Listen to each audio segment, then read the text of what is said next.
transformed from one TV station to another. I'm on Synergy TV doing my Sexplosion program, which is my radio program. It's a bit different from what I did before. This is more interactive. It's much more entertaining. I'm much more relaxed. I can be me on this television program. It's something that is, I have structured it in such a way that it is educational, highly educational, because I see the need for sex education, especially among the youths. And Synergy TV is reaching out to the youths. I'm bringing my 70,000 household that will viewing me and listening to me, which are adults, of course, to Synergy. So they're getting a taste of what the youths are looking at, what the youths are feeling, and what the youths are doing. And the youth are getting the education, the more mature stuff and whatnot on Sexplosion and Synergy. So it's a synthesis of the things that I was doing before. It's a transformation. I'm developing a different product line for a much more entertaining program. It's something that I really enjoy. And I must tell you, the crew at Synergy TV, they're fantastic. They give me the energy. Well, we are on from Mondays to Thursday, from 10 to 11. Starts promptly at 10, ends at 11. It has 4 segments. We have our advertisers, of course, and I have to thank the advertisers for coming on board, because before they didn't want to come on board for whatever reason. Now they're clamoring to come on board. So it shows me that there's a dynamic out there. People understand something that I wasn't seeing. So now they want to advertise. They want to be on the program because they see the value of the program. So we're getting the support, which we didn't have before. Apart from the support, the cast, the people who come on, the people who support the program by being on the program and coming and asking the questions and whatnot, even the guys who are working there, they are the ones that really drive the program. And of course the audience can interact with us through Skype, text messaging, BBM, or however, whatever medium there is, they can interact with us. And that's very important, because with the modern era and the young folks now, they use their smart devices. So we're very interactive as far as that is concerned. We have little giveaways and all those things. So the sponsors are there, the audience is there, and they're backing it. And needless to say, after 1 week, week and a half, I started hearing that it's the talk of the town. People are talking about it at work. They're looking at the program. They're discussing the things that we're talking about, and like the educational value of it. I cannot underscore that enough. The educational value of it is tremendous. Well, I believe in adult entertainment. We're having something coming up on the 4th and 5th of July. 4th of July is American Independence. We have 13 models coming from the United States. They are strippers. They work in the field in the United States, throughout the United States, from LA to Miami. And they're coming to Trinidad to party, to have a good time, to put on a show. We're doing it at Zen. It's called Hush at Zen, the 4th and 5th. And it's something for adults. It's adult entertainment. It's not vulgar. It's not illegal. It is legal, because I know what the legality of the things that I do. It is very entertaining, and it's for you to interact. It's for the guys who don't travel, but they want to see a strip show. They want to see something that they can enjoy. This is the place for it. So I'm doing that, and it's the prelude to what we're planning to do, because we want to have a regular club. We want to have something that is regular. Every month we must have something. We must have entertainers coming. The entertainers in the porn industry, they always come. I bring some of them year to year. This year we're going to bring some of them also. We're going to have a show with them. So apart from a show, it's a sign-in. You come and meet them. You greet with them. You get a signature on a photograph. So you are able to actually interact with those that you look at. Let's face it, Trinidadians, they're in the top 10 of looking at porn. I think the top 5. We're still in the top 5. We're number 1 a few years ago. We're still there. And there are a lot of guys out there who look at porn, and they have an interest in that sort of entertainment. I know of couples who leave Trinidad to go to Swingers Club in Fort Lauderdale on a monthly basis. And there are couples who go to Fort Lauderdale and Miami to partake for that sort of entertainment. Also businessmen, when they travel, you think they don't go to strip clubs and whatnot? They do. They like that sort of entertainment. So why not bring it here and have it introduced to them? Of course, in a clean, sanitized manner that is within the law and the ambience of Trinidad and Tobago. The best time for me was getting married and seeing the birth of my children. I think that was the most defining moment of my life. I was a daughter and a son. The most defining moment for me was actually getting married, because it was my childhood sweetheart, and I had planned that. It was in my head. I made a promise to her the first time I met her that I'll get married to her in 10 years' time, which is exactly 10 years from that day we got married. Had 2 children, and seeing them grow up, trying to instill values in them and trying my best to be a parent. I'm not a perfect parent, but I've tried my best to be a parent. The worst time in my life is after the coup. I had a business in Trinity Mall which was demolished, and I lost that business, and things were really down and out. But it was also the catalyst for me becoming very spiritual, because at that moment it was the lowest point of my life, and I do understand why people would think about suicide and whatnot and all those things. And I got introduced to Paramahansa Yogananda, his temple, and it transformed my life. So through bad came good. It's like the lotus that grows in murky water, but it's a beautiful flower. It's the very same thing. That was the most murky, the worst time of my life, and yet still when I went to Los Angeles and I went to the temple there, and Self-Realization Temple, that's the name of the temple, and I found heaven. When people talk of heaven, I walked around the lake and I came to this meditation windmill. It's a windmill, and it's a building where you go and you sit. And when I came out, my cousin was looking at me kind of strange. She was like, "You're not the same person who went in there." And I actually felt a transformation. And I go to Los Angeles about 6 times for the year, but I must go to that temple at least 4 times for the year. And I have no hang-ups about your sexual orientation, none whatsoever. I am trisexual. I've tried everything. I've enjoyed what I enjoy, and there are things that I will do a second time, and there are things I will not do again. But throughout my life, I have made my life the study of sex. I started off at a very young age. I went to university when I was 17 years of age at Nova University in Fort Lauderdale, Florida. And I started working at a sex shop. And my first introduction to, I knew I wanted to be a sexologist. And as a matter of fact, that word it wasn't existing at that time, but I knew I wanted to do something with sex. And my first paper in a course called Human Sexuality was with a stripper. I spent some time with her, I learned her life and whatnot, and I wrote a paper, and then she came and did a live demonstration, and of course I got an A for that. And it was what I enjoy. So everything I talk about, I don't talk about it from theory. It's practical. I've been there, done that. It's like, when they talk about Hugh Hefner, he has been there, done that. That's me. I'm not comparing myself with him, believe me. As a matter of fact, when I started off in Trinidad, there was no model to follow in Trinidad to deal with things that was sexual. No model. I had to create my own model. So now people, when they ask me about others, and they ask me about, am I afraid of someone coming and be better than I am? Fine, and whoever wants to come in and be better than I am, fine, but I'm not going to worry about you. You have to worry about me. I'm the pioneer. I'm the person who have done it already. So you have to follow me. I'm not following anyone. And that's the way I see myself. I see myself as this pioneer who's doing things. My mandate to myself was simple. Change the way Trinidad and Tobago thinks about sex. And the wider Caribbean, of course. Change the way we think about sex. Let them not take sex to be a joke. Let them understand what sexual orientation is all about, sexual behavior, why people behave in a particular way. Sometimes there are some things that could be explained scientifically. There's something that it's just a gut feeling. When it comes to sex, you wake up in the morning and you might feel to do something totally out of the ordinary because of something you saw the night before or something you heard the night before. This is what life is all about. How do you go about achieving it? So I make people's dreams come true. I love making people's dreams come true. So when I say I deal with sex, whatever your dream or your fantasies, I can make it come true. For example, a young man who has never had a threesome, to teach him what to do before he actually goes into it. Or a young lady who wants to do it. Last night I had a young lady I was giving a ride to, and she said, I want to make a porn. And her friend is like, you sure? She said, yeah, I want to make a porn. I said, I can get it done. And I can get it done like that. So next week she's coming to do a porn. And these are the kind of things, you see, people are very comfortable with me because I'm very open. And let's put it this way, 25 years I've been in the public life with sex. You have never heard any controversy about Raj Ramnanan or Dr. Raj or Giri Raj Ramnanan. Nothing. Nothing illegal, nothing police knocking on my door, nobody has ever come to arrest me for interfering with a woman or anything like that. But yet still I deal with sex. You have people who are in position in society, suddenly get position and you hear they be in charge for interfering with a woman. Come on, I am in the sex business and you don't hear anything bad about me. Of course, there are guys out there who have their own opinion of me and they're fearful if their girlfriend say, I'm going to give Raj a call, he'll tell you all kind of bad things about me. But they have no proof of anything. And this is just human nature. I had a friend, she said I was going to see Dr. Raj, and her friends freaked out. You know Dr. Raj? What you going to him for? Why are you going and see him? And she's like, he's my friend. He's your friend? How he's your friend? Because he has this fear. I did a lecture on Friday at the Northwest Regional Health Authority. And one guy, in jest, told me, he said, I must remember whenever I see you if I'm with my girlfriend for she not to talk to you.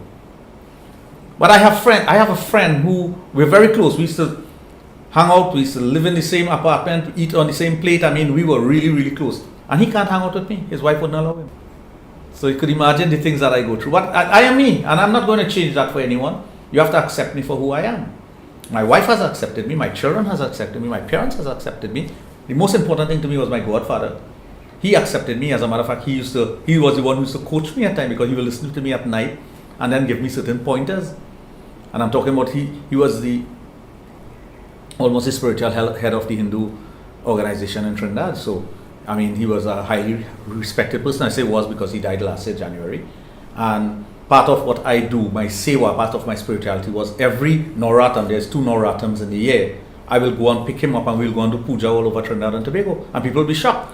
Aren't you the guy who does be talking about sex? And he's like, yes, that is Dr. Raj. And I'll be there preparing the bedi and doing the mantras and whatnot. And they're like, how does this guy know all this? But it's because I believe if you believe in something, know everything about it. So that if someone challenges you about it, you can actually stand up and talk about it.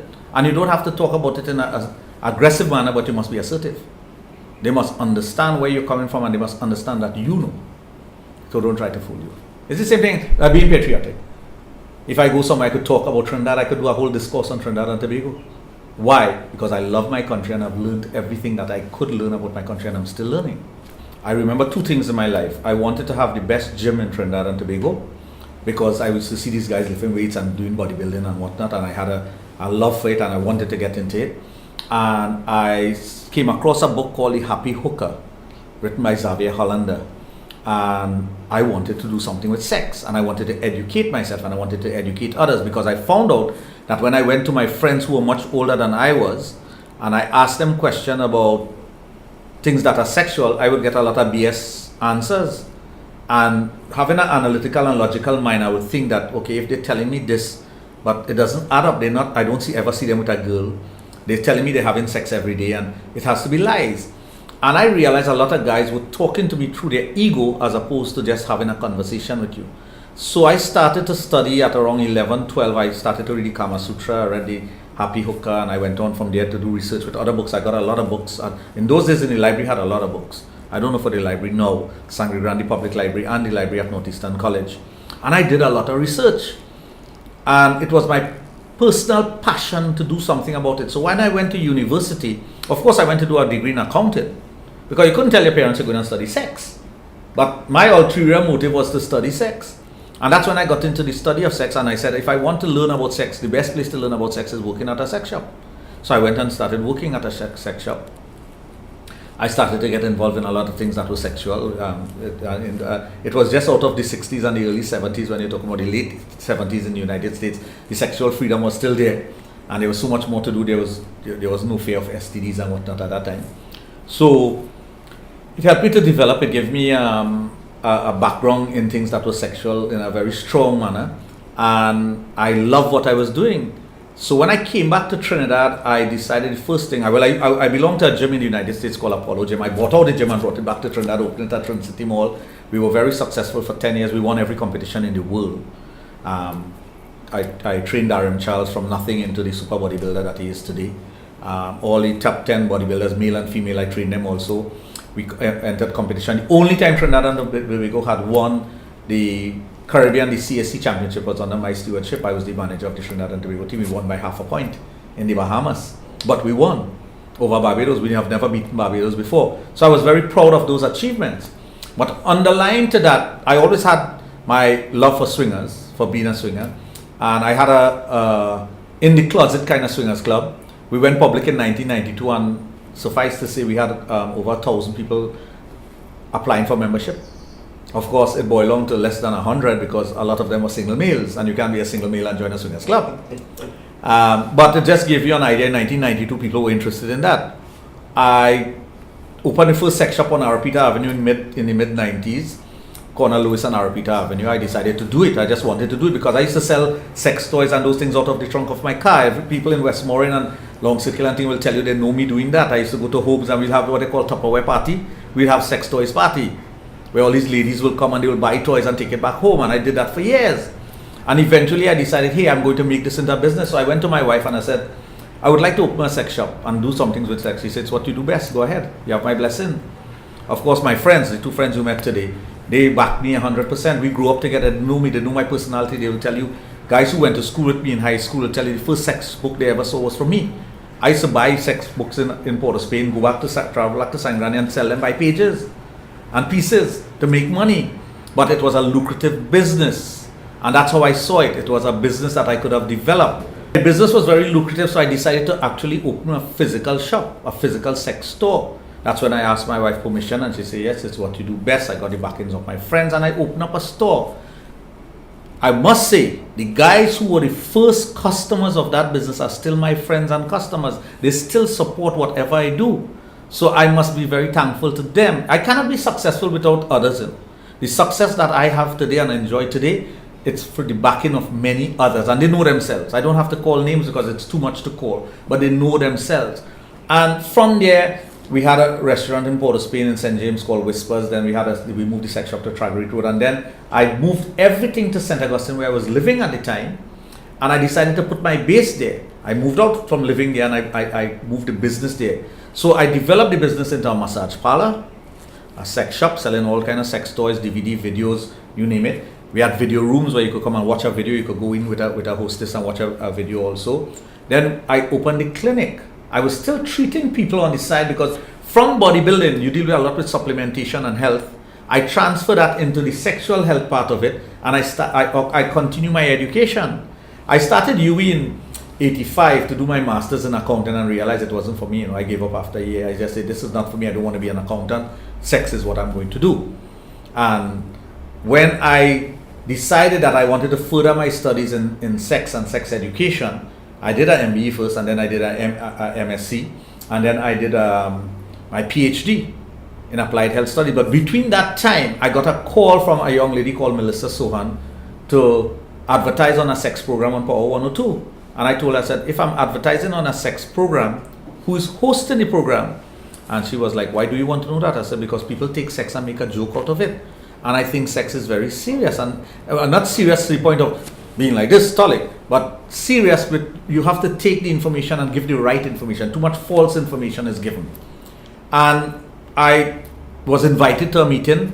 At the meeting, I spoke to Ingrid Isaac and Marcel Mahabir, and they decided, yes, you're the person we want on radio. And I'm like, no, I didn't come here for that. They put it in writing, they gave it to me, and I said, I told them at that time, and this is to tell you how family oriented I am. I said, well, I need permission from 2 people. So Ingrid Isaac turned to me and said, your wife and who? I said, no, my daughter first and then my wife. Because my daughter was 12 years of age. I had to get her permission because I was going to deal with something with sex, and she would have to feel the brunt of society at high school. Her friends, her peers will be telling her things. So when I picked her up and told her about it, she said, yes, Daddy, that's what you do. You never hid anything from us. I don't lie to them. I tell them exactly what I do. They know who I am and what I do. So it was very easy to go into radio, spent 14 years on radio, and I'm very thankful to Power 102 for that. Had the opportunity to develop my skills and whatnot in the media. Then I branched off to the other radio station. I was at Radio Jagrati, and I remember Mr. Satmaraj telling me one time, I asked him the question, I said, what if somebody asked me a highly controversial sexual question? He said, give them the answer.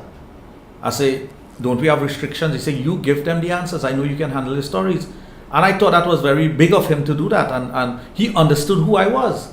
And I'm very appreciative of that. Then I went to 94.1, I was on Win TV. I went to all the television stations doing interviews and whatnot, Gael, all of them. And of course I ended up on TV6 last year. And I was very thankful for that opportunity, but I don't think they took the product and did what they were supposed to do with the product. They just left me on my own with all these restrictions, and I couldn't be myself. But I'm very thankful also for that opportunity, because it gave me the exposure and it made me aware of television, what television is really about, television production.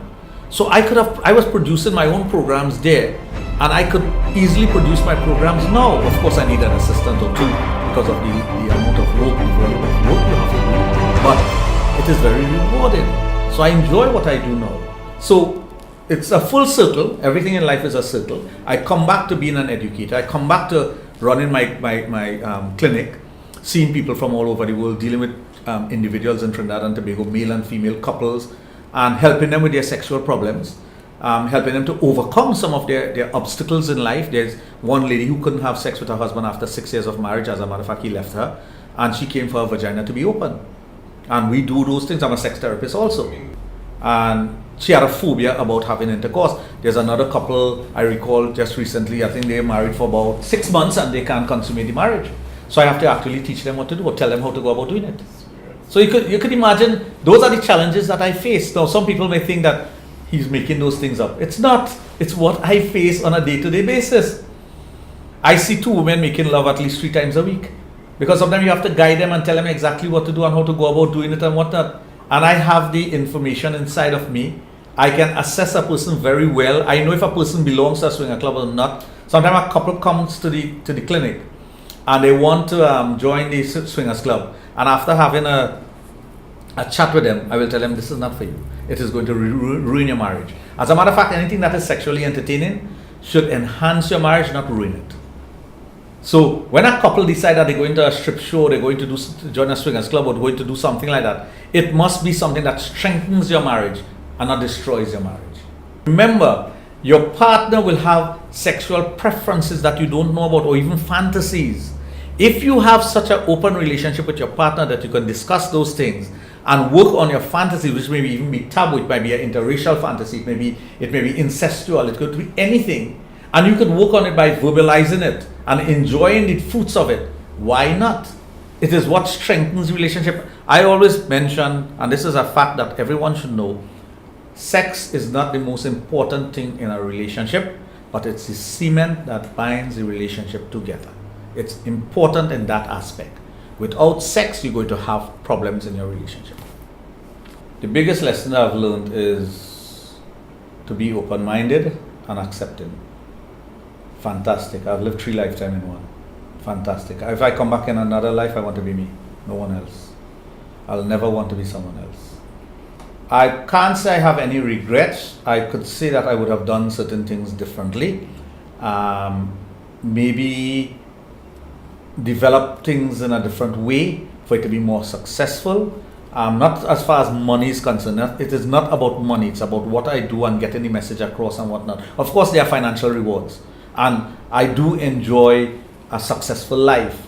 But it is not about money. Money can't buy you happiness. Happiness comes from within. It's what you do, the times that you spend with your friends, your family, the things that you do together, even the simple things that you eat, the simple things that you do. Go out, make a river line, make a cook by the river. You know, those are the things that I enjoy. So there's nothing that I really regret about my life. There are things that I would have done differently, but I would always want it to be me.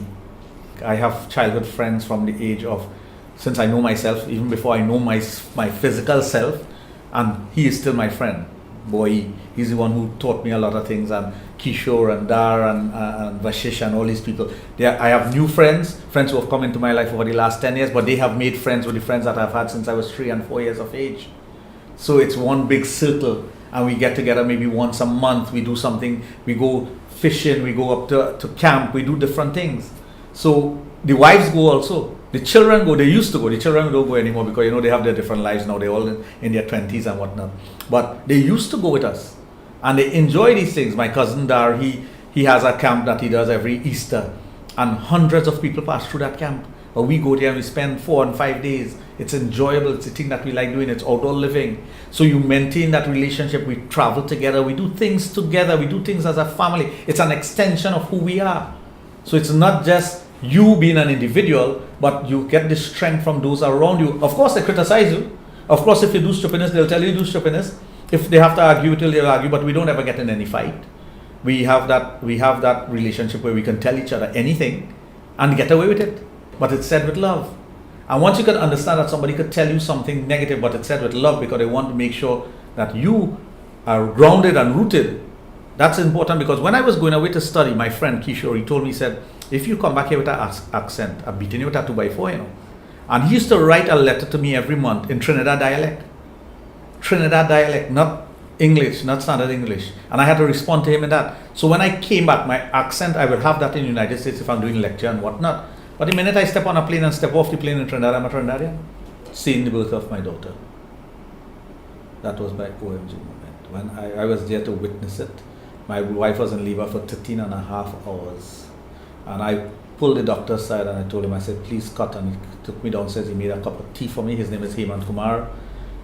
Hemant Prasad, sorry. he said, I will cut if it's necessary. Don't worry, she's in my hands. And when I saw the birth of my daughter after that, I was elated. It was my OMG moment. It was me being a man. It was me being, the objective of every human being is to recreate themselves. I wanted a daughter. I remember writing to my wife in 1983 and telling her, I want a daughter first. In Hindu family, you want a son first, I wanted a daughter first. And when seeing that moment and the transformation and holding this life in your hands and knowing this is part of you and what it does to you, the feeling that you have inside, and this is my future, this is the person who is going to be me and carry on. Not me in the sense of being a replica of you, but being me, that everything that I do in life, this person, will carry it on. You're hoping that this person carry it on. And it just transformed my life. It made me a different person. I looked at life differently after that. So that was my OMG moment.